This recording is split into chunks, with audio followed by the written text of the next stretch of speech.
Hey everybody, it's Tracy Lamar Ray again from the Glom Initiative's YouTube channel. Welcome back. I appreciate you tuning in.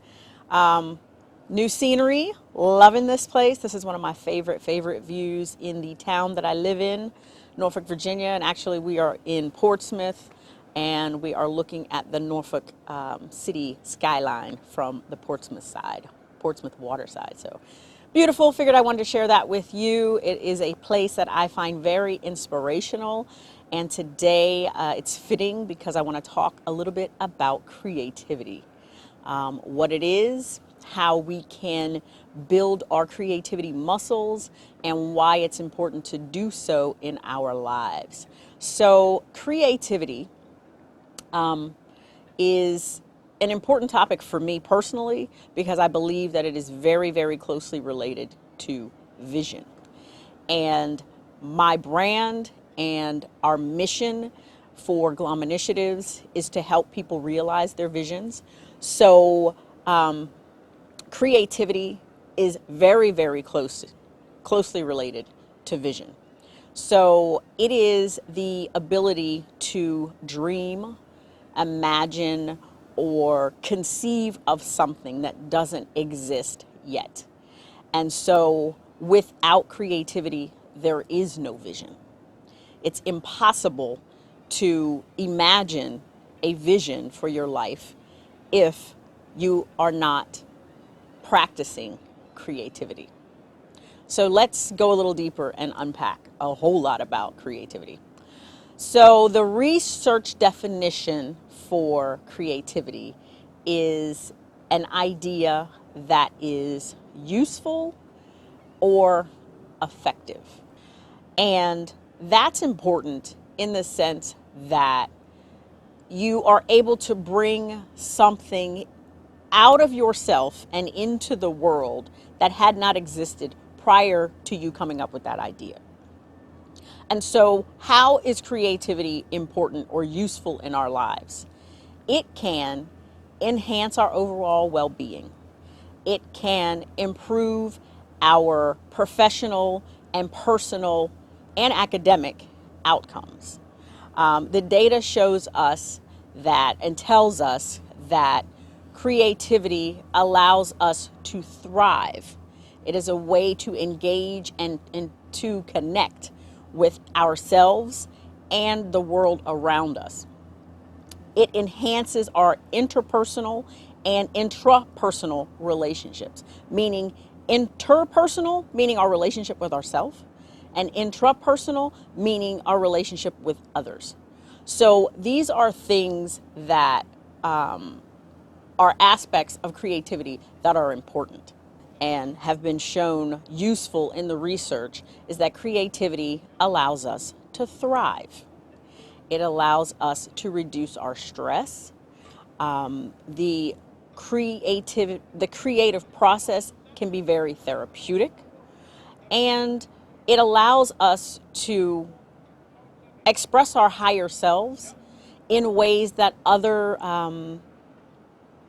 aspects don't afford for. So what I mean by that is you have the ability and the control to determine and dictate what you put out into the world. And that is measured in a lot of ways by your individual creativity. So creativity also, in my opinion, is an expression of our highest self.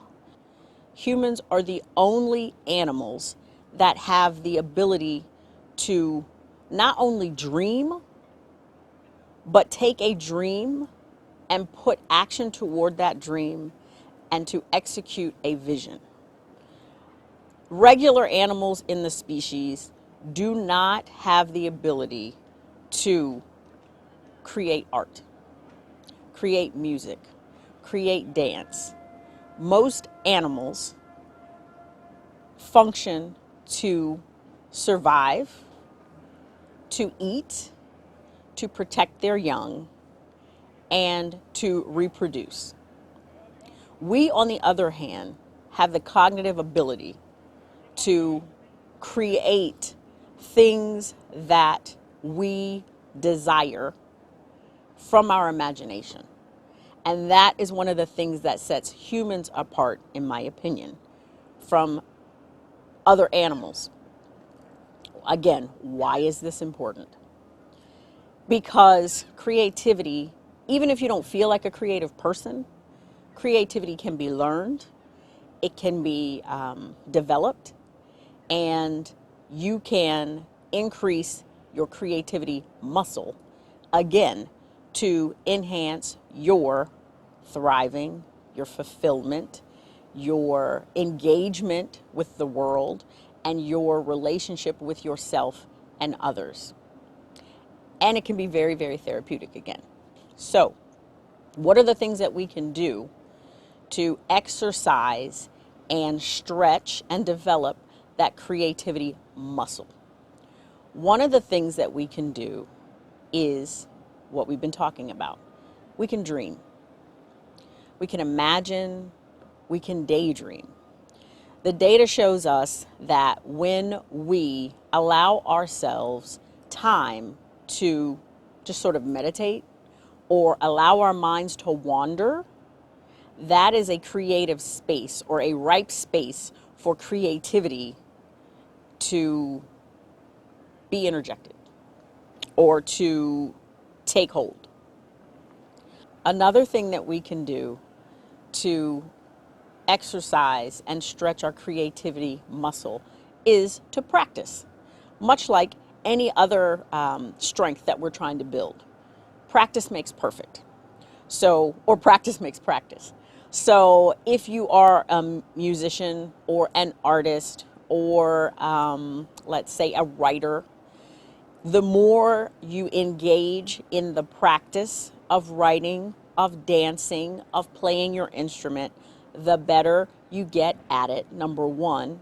Number two, the discipline of practicing eventually leads to your brain having the ability to disengage with the physical aspect of it, and then the creative part of it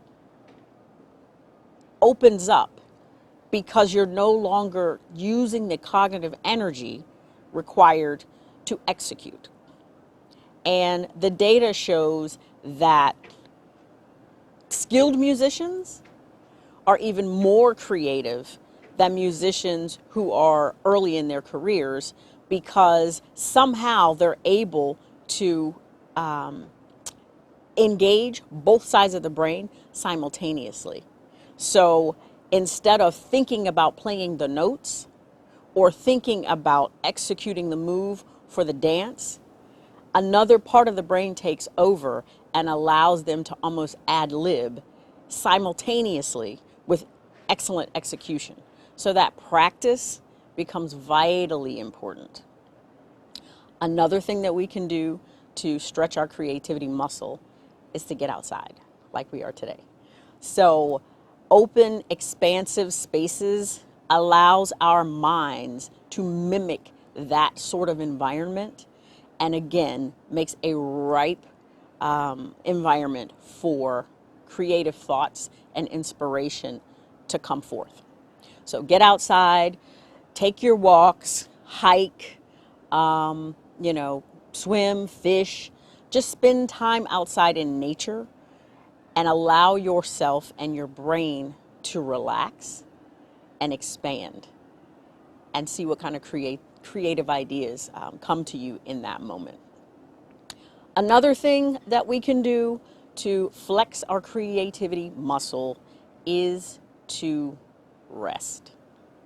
When you're tired, your brain tends to contract because of the stress. And when you are stressed, your cognitive functions really, really, really narrow. So rest and sleep is something that is vitally important to help spur your creativity.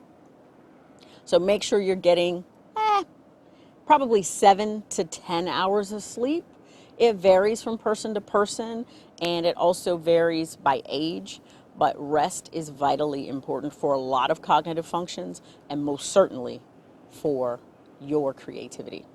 And the last thing that I can add that will help you stretch and enhance your creativity is to write them down, write lists, write your ideas down, annotate them, if that's not too big a word, write it down and let it sit. And then revisit that list and review your ideas. And you may find that the kernel or the nugget of a really, really great inspiration is in that list. And when you come back to it after leaving it sit for a while, you are really able to dig deeper and say, oh my gosh, this is it. This is the nugget right here. Let me go with this. So don't be afraid to write the list down once you have that inspiration, walk away from it, let it sit, and come back and review it. So these are things that we can do to help ourselves stretch our creative muscles, number one. And number two, these are things that can help us really learn to express our most authentic self in the world. Again, we as human beings have been given the gift of vision and imagination, in my opinion, for a very, very, very important reason.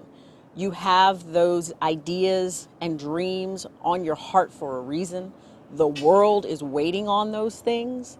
So please take the time to trust your instincts, really get in touch with your vision, and use that creativity to push those ideas out into the world. I'll be back again really soon, Glommers. Thank you. Do you have the courage to show up for your own life? To realize your vision and unlock your potential, contact Glom Initiatives at 757-550-4987 or glominitiatives.com.